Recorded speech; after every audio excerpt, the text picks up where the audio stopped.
বের শিমুল গাছ, অর্থাৎ বের যে শব্দটা, সেই শব্দটা আপনি দেখছেন এদিক থেকে একটা ডাল মানে শিকড়, আবার এদিক থেকে একটা শিকড়, এখানে সর্পিল আকৃতি।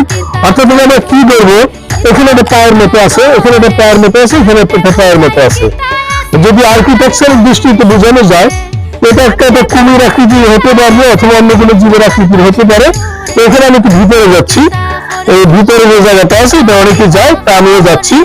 আপনারা দেখছেন যে এই যে স্থানটা, এটা ঢের অর্থাৎ চতুর্দিকে এটার ভর দেওয়া আছে শিকড়ে। তো এখানে আমরা দেখছি যে এখানে বিভিন্ন নাম লেখা আছে।